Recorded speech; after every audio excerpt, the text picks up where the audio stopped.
Okay, so we do Xingyi Pi Quan. Okay, metal element. So start.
Okay, Pi Quan.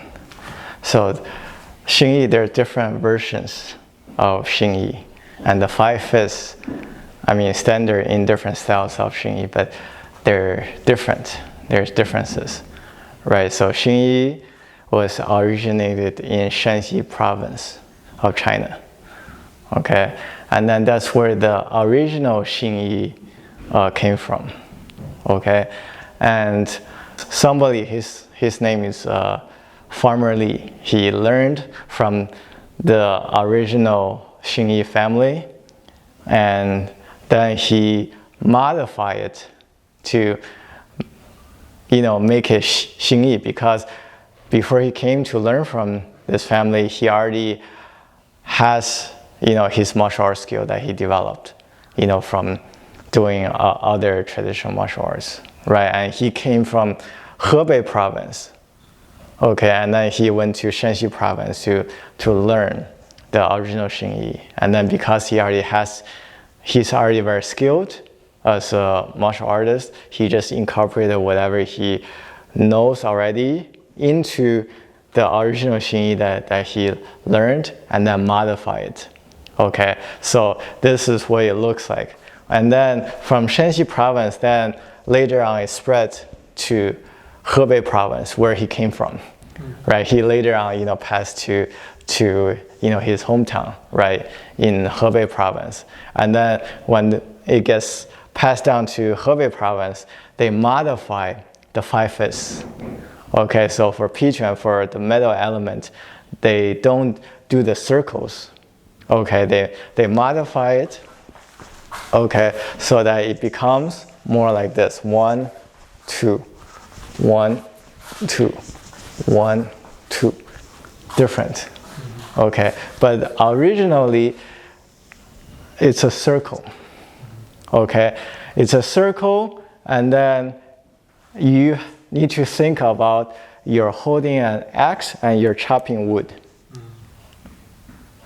okay? And then in the menu, in the Xingyi menu, if you look at the original Xingyi menu, right, they talk about, what Pi Quan is, okay? They say that Pi Quan is like an axe, okay, but it's not an axe, okay? It has the feeling of lifting a plate, okay? So first, you have to interpret what it means. An axe, you're holding an axe, and then you chop, right? You chop, right? That's what, this Pi Quan is. Circle, right? You're chopping. Okay? And so it's not a push, and it's not just a push or a strike. Okay, it's chopping motion. That's the first thing to understand. That's why the circle is so important. Okay, it's not linear. Yeah, you don't chop the wood going forward, you chop downward. And if the wood is hard enough, you cannot just use your muscular force to chop, right? If the wood is not strong, you can just use your muscular strength and just chop it like this. You know, small piece. But the piece is a large piece of wood. What do you have to do? You have to use your whole body, right, to chop. Like this.